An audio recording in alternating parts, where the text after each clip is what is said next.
Happy birthday to me. Happy birthday to me. Oh, wait. Over here. That is our focus today. Or this evening, I should say. Just got off work. We're going to introduce what's in this box. Birthday gift to myself. And our next project. Which actually ain't going to be much of a project, but...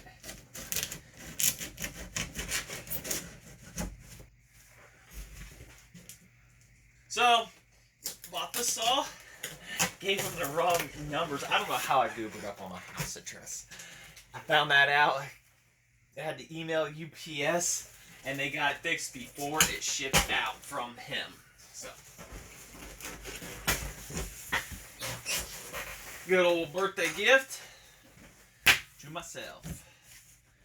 I'm 32 as I'm making this video right now. It's just after midnight, no, actually almost 2 in the morning. Just got off work. Nothing like turning your birthday at work, so figured a nice birthday gift to myself.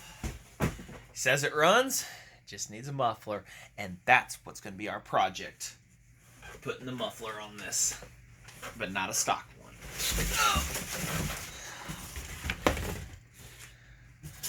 And a rear handle brace and stuff, but there it is. McCulloch Super Pro 125C. Says it runs. It had fuel in it.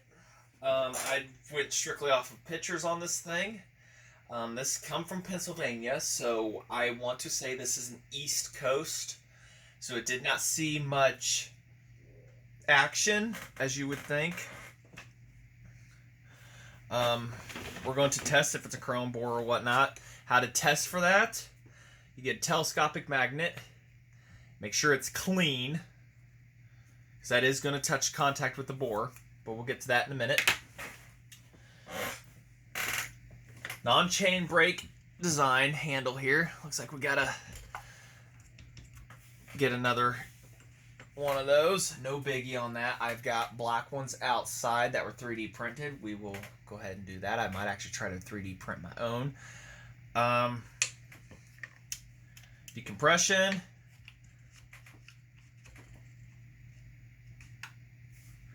We're messing with the trigger over here right now. Seeing if the high speed works. Looks like it wants to. Oh yeah, it does. Yep, it holds it in slightly. First one I've had those works. Got the on and off. Got a nice black side cover on it. Take a look underneath that. The hood here.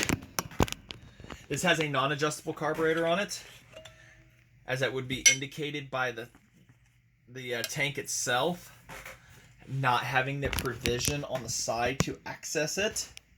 So you would have to drill for that. Says it runs, and if it runs good, I'm not going to change this carburetor. I'm going to leave it alone.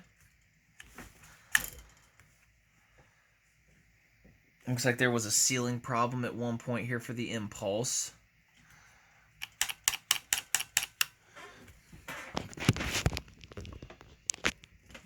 Got our numbers.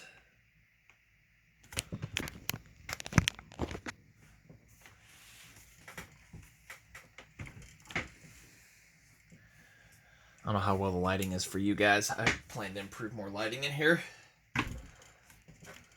And it's a little loose. A lot of it loose. So we're going to have to get some hardware for it before we even attempt the startup. Very clean. I'm looking at areas down here. Get a better light over here. And you'll notice that there's a lot of... It's clean. The original sticker is somewhat still on there. Not much paint loss. Looks like somebody robbed it of its screws. Vibration, anti-vibration mount is okay. So we'll get new Allens for that.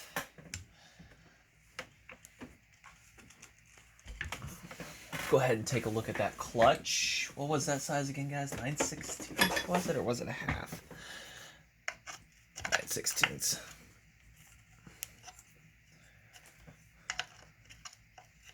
black clutch cover too. That's what's nice. And it's the old style. Got a buck and spike on it. Not the you know, H&S one, but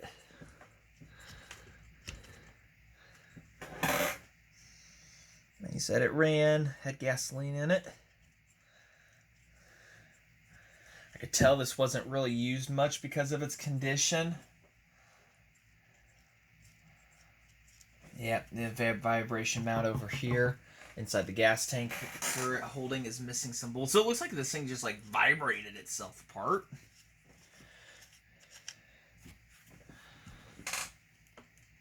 Ooh, there we go. That's Super Pro clutch. It spins nice and freely. I'll grease that up. Sprocket, look at the condition of that. If that has never been replaced, that is immaculate. Look at that. It almost looks like an 8-pin. 8-pin half-inch almost. Either it's an 8 on a 404 or a half. I'll have to look into that, but that's monstrous. That does not look like a 7-pin to me.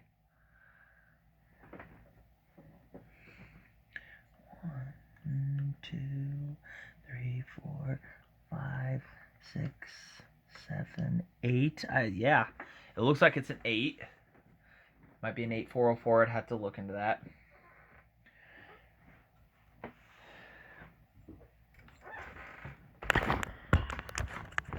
Look inside that bore.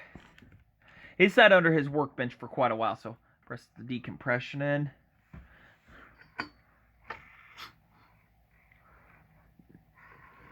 Yeah, it looks chrome. I can see that from here. I don't even have to touch a magnet for that, but we're going to. Yep, see? It doesn't stick, or if you get a really powerful one, it'll just barely, but if it does not stick, and you can also see how shiny it is. Let's see if I can get you guys to see in there. There we go. Oh, my cat's in here. The bore looks immaculate. It's oil and everything you're seeing in there. I mean, I'm looking in it. I can see the cross hatching still. It is just beautiful inside there. Has some carbon buildup just a little bit. So it's got a very beautiful bore on the inside.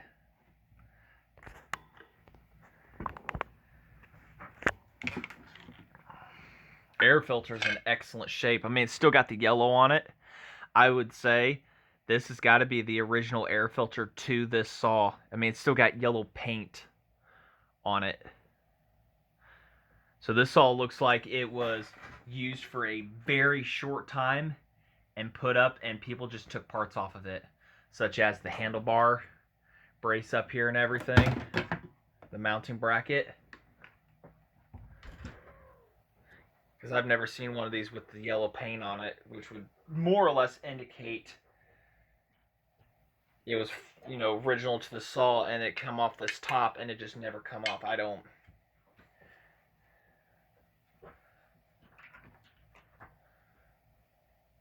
But yeah, it's got yellow paint underneath here. So a little bit of work on her to do. Let's turn it off, at least assuming it works.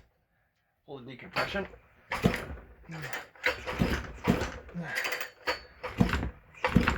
That's not exactly easy to pull over, that's for dang sure.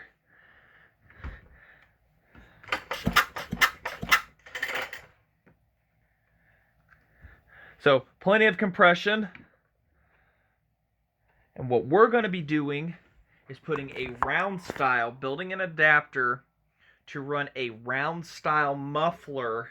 I have a new old stock one in the bag around here somewhere. I put it back outside. I'm not sure. Nope. In the bag still. because I've seen guys do this. Take one of these circular rotationals, you make an adapter to where it can bolt on, and because these are kind of oval, like it has more of a outside profile like right here, and it won't seal up right, so you build an adapter, a thin one, and it'll seal that off. So that is our goal for a muffler for this, is to put a round style on it, and that's going to come up in the next video, along with getting this hardware and everything put on. I will also note that this has a yellow block on it, and that's something I was told about that the Super Pros didn't have, was painted blocks. So this is a new one to me and everything, because my Super Pro 125 outside, it has a replacement on it, so I can't really vouch, but ones I've seen that were chrome bore were not painted. This one is, so I'm quite curious on a little story behind that. Bottom looks good, not beat up at all, just missing paint. I don't even know if the oiler feels like it's gonna work. It's really smooth. I can hear it trying to pump. Somebody has been into the oiler before, because I've never seen sealant on them. So we'll find out. But the rubber pieces and everything on the front are just in complete immaculate shape. The chip guard is all there. Just a couple of them look like they got knocked a little bit. Original rope. So, doesn't look like it was really running a super huge bar, because the oiler, if you see those, usually they're stuck out all the way when they run giant bars.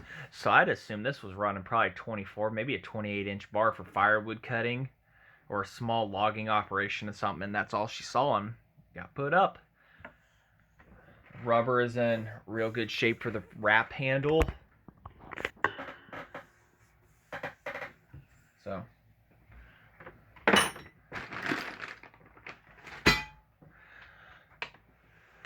I'm thinking I got a good one here. Clean her up real good. I do have a bar and chain out there for it. It's a gray one, hard nose, gray with black lettering, 32-inch. I think we're gonna run that on this. So she's gonna look real good here. It's all right. Just a quick little introduction. Happy birthday to me, my gift to myself. And like I say, you want to see more of this, other saws and everything, which we have another one on the way, another giant. So if you want to see that, like, comment, subscribe, hit the bell, and we will have more of this awesome stuff. Updates on this one hopefully soon coming your way. Then, thanks for watching.